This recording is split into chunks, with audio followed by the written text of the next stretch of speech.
Hello, everyone. Welcome to Christopher's Entertainment Blog. I'm your host, Chris. Welcome to another review video for DC's Legends of Tomorrow. This is Season 1, Episode 10, entitled Progeny.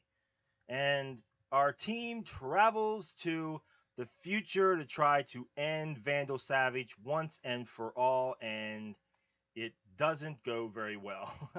Doesn't go very well. But first off, guys, my positives for this episode, and there was a few. I actually really enjoyed this episode. I thought it was really good. The first positive for me was the kid, Predicadent. That kid was really good because those scenes where he, was talking to Rip about you're not a killer, you're not going to kill me, and when Rip was pointing the gun at him, like that, those scenes were really good with that kid. I mean, he had some really good scenes, and then at the end, then the scenes with Vandal Savage, he had very good scenes overall, and then he ends up killing his father at the end. I mean, you know, that kid did a really good job. I like that. Other stuff I liked in this episode was the actress Jewel State. She has been in other shows like Firefly and stuff like that. She was also in Stargate Atlantis. So I've watched her in a few shows through the years, and I think it was really cool seeing her have a little bit part in this episode, figuring out that she is a relative of Ray Palmer. So I like those scenes with her. Um, we have the CGI. Another thing that I really enjoyed in this was the actual futuristic landscape of this whole episode. I really liked that the CGI was on point, man. It was so good. I mean, the scenes when they're walking outside and you see the buildings in the background and the people, everything was on point. I really enjoyed that stuff. Um, the future stuff looked excellent, and those autonomous robots that the from the suit that Palmer created, they looked great. I mean, I couldn't tell that that was a CGI thing. At least I couldn't.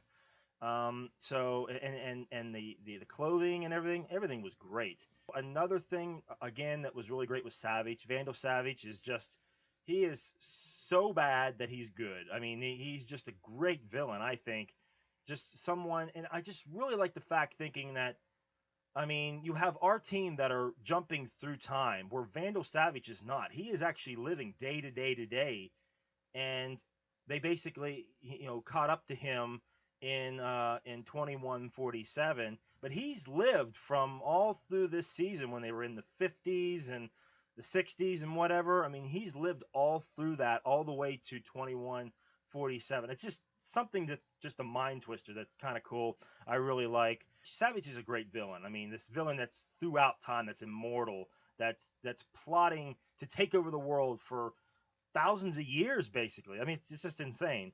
I like the fact that we're going to get a new set of baddies coming in. These hunters that Mick Rory said that they're coming after you, coming after us now because well, he failed to bring them into the Time Master, so now they're going to set out these hunters after them. And I guess Mick Rory's back on the team because he failed his mission. So what other choice does he have, right? So it's basically my enemy is my friend type of thing. I like the fact that we're going to get a new set of bad guys coming in, try to freshen up the show a little bit. I know Kronos was around for a while, and then we find out it's Heat Wave, and that stuff was cool. And I thought that the Kronos character was kind of a lame character at times. But it's cool, and when we have Savage who's out there, but he can't be around all the time, or that would get stale too. So we have to bring in these new set of obstacles, these new bad guys for the last, 6 episodes or whatever the season. So this is going to be cool. I like that we're getting a new set of bad guys.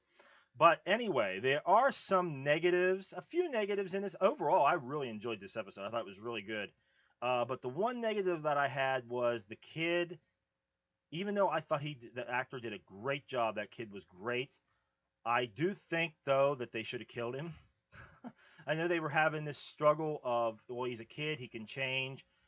Yes, but then that plan didn't work out. All it did was expedite what he was going to do anyway, and then he ends up killing his father. So That didn't work out. I think that they should have done something more drastic. I mean, I think they should have killed him and just been done with it.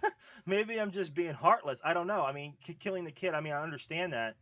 I mean, I know it's a terrible decision, but I think that if this kid's going to grow up to kill billions and billions and billions of people, I think it's necessary. I really do. In this instance, because even throughout this episode, we didn't the kid showed no heart. He wanted Vandal Savage and his father to kill the team. So he didn't have no heart at all. There was nothing there. And then he goes and kills his father just like that. I mean, how bad is this kid gone? I mean, he's just out there. I mean, he's already lost. I mean, how old is he? Like 13 or something? So he's already gone. Vandal Savage has already got to this kid. So I think no matter what they would have done, I don't think it would have mattered. I mean, he even tells him that Vandal is going to manipulate you and yada yada yada. I mean, the only other thing that I think that could have maybe persuaded him in a different direction is if they would have showed him his future somehow. Maybe that would have turned him, possibly. But other than that, I don't know. I mean, maybe give the kid a lobotomy or something. Maybe that's not killing him, but you're basically almost killing him because you're making him brain dead. I really don't see any other option other than to just eliminate him entirely. So I actually think Captain Cold was right in this instance. I know I'm being heartless. I know that, but I think they should have killed him because I mean, in the long run, the good outweighs the bad here because the kid is just going to kill billions of people anyway. So yeah, I think they should have killed him. But and then another negative for me was the scene with Ray Palmer and Kendra and I forget the character, the ancestor of Palmer that he thinks is actually his great granddaughter or something. Turns out that Palmer has actually got a brother. I had no idea that Palmer had a brother. I do my Arrow review, do my Flash review, I do Legends of Tomorrow here. I can't remember ever him mentioning a brother. I know he had a wife that was killed by Deathstroke. I don't remember him ever having a brother. If you guys remember at all when he said he had a brother, what episode was that? Please let me know in the comments because I don't remember that at all. So that was a negative. It was just like, wow, that was out of the blue. Where'd this brother come from? So yeah, I mean that was a negative. I thought that was just really weird. I mean, he's never really mentioned him at all. So I don't know what's up with that. But and another nitpick negative I had was I think Mick Rory Heatwave gave up a little too easily. I mean, he's ready to kill these guys. Rip Hunter and Captain Cold. He's ready to kill him. For leaving him there. On the planet, being taken by the Time Masters and brainwashed and everything that he's done to him. And they have this, punch out. They're duking it out. They're fighting each other. And then Heatwave, he couldn't finish off Captain Cold. And I think, I understand they have to speed it up along. I mean, they only got like 6 episodes left, so it's understandable. But, it's just a small nitpick. I mean, I think he gave up a little too easily. It's only been one episode. It's only one episode. They put him in the prison. He wants to kill him. He's been chasing them throughout time, trying to kill them. And then he has one confrontation with Captain Cold, and it's just like, okay, I give up. So, he gave up a little too easily there. You think he would have tried to, get out and grab a weapon or something and try to, like, take over the ship or something. I don't know. But I just think he just gave up a little too easily. But it's not that big a deal. So, but anyway, guys, just a few things that I actually liked and disliked in this episode. If there's anything that I miss that you guys liked about this episode, please write in the comments below. Or if there's anything you didn't like about this episode, please write in the comments. But that will do it for me for this episode of Legends of Tomorrow. I will see you guys next week. Until then, take it easy.